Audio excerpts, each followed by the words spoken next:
So, a reminder before the lesson begins, make sure you're taking notes and you're listening and watching for the keyword or phrase. Let's get to it. Okay, so for this lesson, lesson number 5 in Unit 4, we're going to be talking about factoring. Our aim for today is how can we use the distributive property to factor expressions? So the first thing we want to go over is the distributive property. We kind of went over that a little bit last lesson, and I'll link it above. You're going to be multiplying each term inside the parentheses by the term outside the parentheses. And depending on how many terms you do have inside the parentheses, you might have to repeat the process, or you can see if you can combine your terms inside your parentheses, which is something we discussed last lesson in number 4. So what is factoring? Factoring is breaking up an expression by the greatest common factor.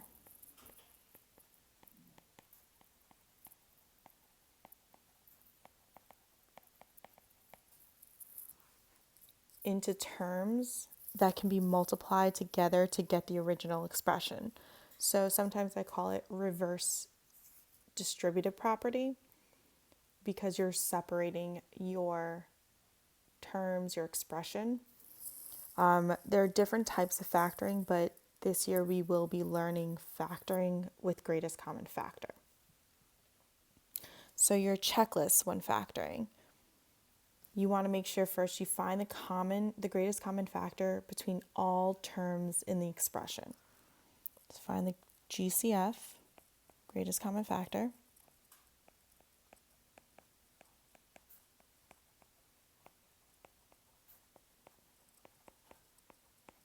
Again, of all terms in the expression.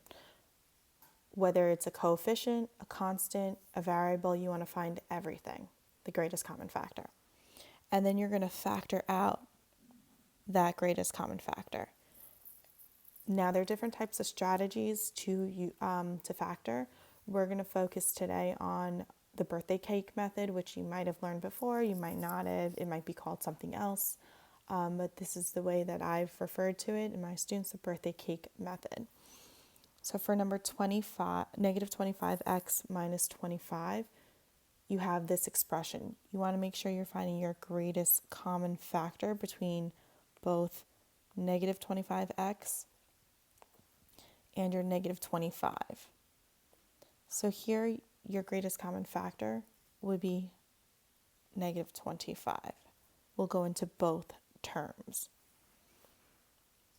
When you have a birthday cake method, you're going to start out with the first layer.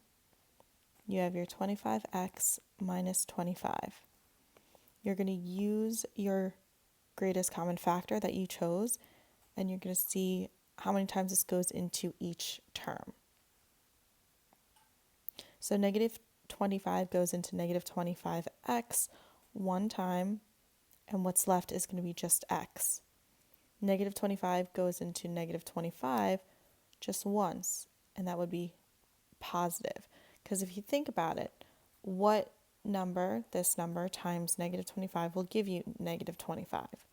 1 times negative 25 will give you that negative 25. So the signs you just have to be very careful with, especially when dealing with negatives. So when you factor, this is going to give you your expression. So now we have negative 25 times x plus 1. This is what happens when we factor and the expression that we are left with.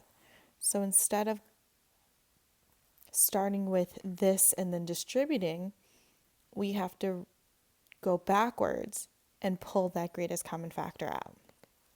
So we're left with negative 25 times x plus 1 in the parentheses. Let's try this one. 4b squared plus 8b. Again, we always want to write down what our greatest common factor is, what can go into both. If you look at 4b squared and 8b, we have a b. We have the variable, we have a coefficient for each of them that we know a value can go in. But let's try just 2b. Let's see what happens with that. So we're going to use our greatest common factors, 2b. We're going to start with the first layer. You know we're starting out with 4b squared plus 8b. So now we have to think, how many times will 2b go into 4b squared? Well, 2b. Because if you multiply those two together, you'll get your 4b squared. 2b goes into 8b. 8 divided by 2 will be 4, and b divided by b is just 1. So 2b to the fourth plus 4. Now, if you look at here, we have another greatest common factor.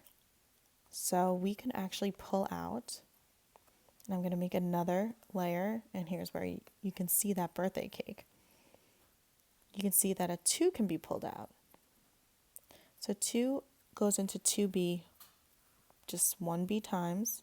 1b times 2 is 2b, plus 2. 2 times 2 is going to give you 4. Because how many times will 2 go into 4? So here, this is where we're left with. This is what's going to be inside our parentheses. So we have b plus 2 in parentheses. But now we have to look at what's outside of those parentheses. We have 2b and 2. So what we're going to do is we're going to multiply those. So 2b times 2, we're going to be left with 4b. And you can always double check your answer by using the distributive property, which is a great thing because it's always a self-check. So 4b times b will be 4b squared. Okay. 4b times 2 is 8b. That's correct also. So this expression will work.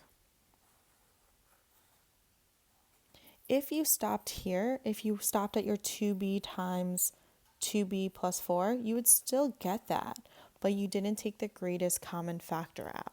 Your greatest common factor would have been 4b.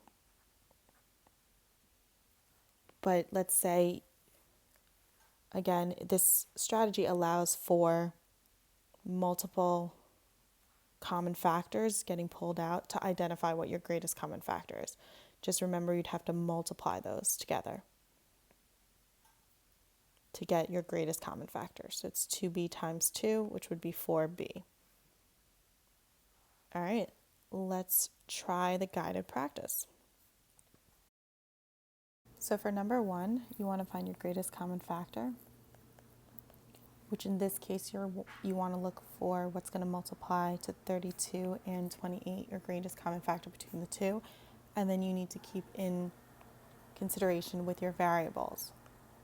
So here we have 4 will go into both, and then we also have an x variable for both terms, so 4x would be our greatest common factor. So we're going to use our birthday cake method for 32yx plus 28x. We're going to see how many times 4x goes into 32yx. That's going to give us 8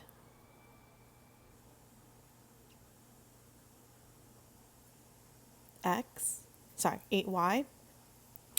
And then what's left over when we have 28x divided by 4x is only 7. So what our answer will be is our greatest common factor times 8y plus 7. This is going to be the factored answer, or the factored expression for our 32yx plus 28x. To make sure you have your 4x and your 8y plus 7. And again, you can always double check your answer. If you multiply and distribute, you will get the same as what you started. The same expression as you started if you distribute. For number 2, pause the video here, try it on your own, and then come back and check your answer.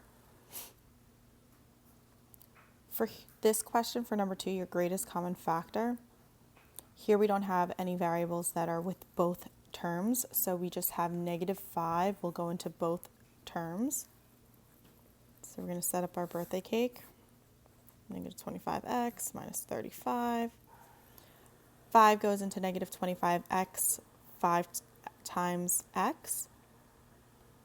And then we have -5 goes into -35, remember, because this is a whole term. 7 times, but in order to get that negative, we need the 7 to be positive. So again, when writing our factored expression, we're going to have our greatest common factor times 5x plus 7. And that would be our answer for number 2. Number 3 is our word problem, talking about area. So we have the area of a rectangle, we have the length and the width, we have the area. We need to figure out another part using factoring. So pause the video, try this one on your own, and come back and check the answer.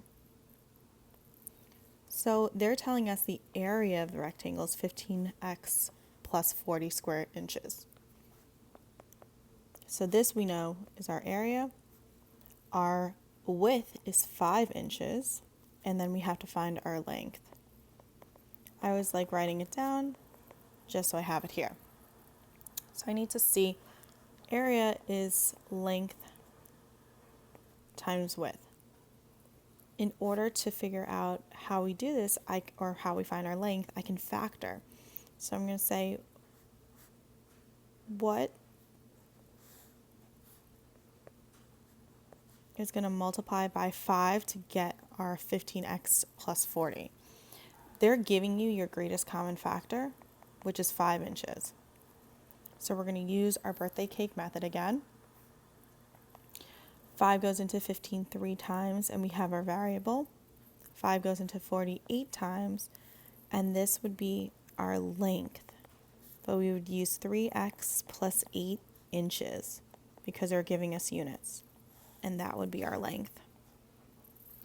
Okay, so make sure you're writing down any questions that you have.